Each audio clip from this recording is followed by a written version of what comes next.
I call bullshit. Just like when we talked about this the last time. It is physically harsh language.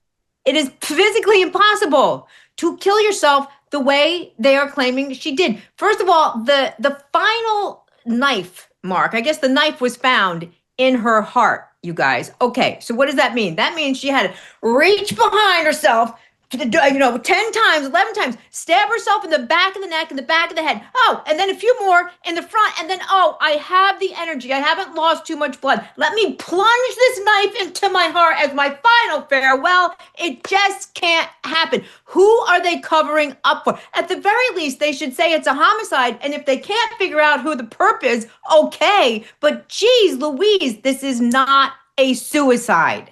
Yeah, I want to take a break. Jonna, could you just tell us from your mouth, how do you really feel? Like, tell us how you feel about that, because I'm not sure. You guys kind of feel the same way. I mean, I didn't really feel it like you believed what you were saying right there. But if you think about it, David, you've been, in the course of your career as a storied prosecutor, you've seen a lot of causes of death.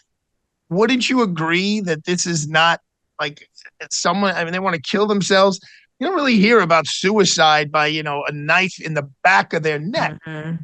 Yeah, and there were more injuries that were discovered, and they think, well, maybe it was the medical examiner through the investigation that caused some of those wounds that cannot be explained, because obviously there's some wounds that are impossible after you're dead to accomplish. So the whole thing raises so many questions.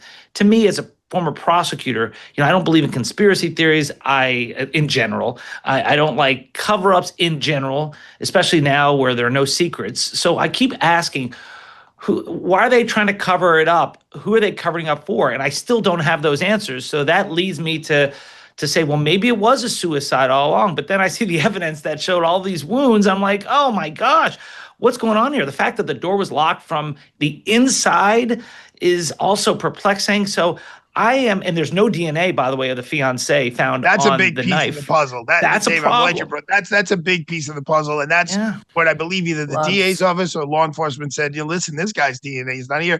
Always the significant other is usually the first suspect. I don't know. This is another one to be continued.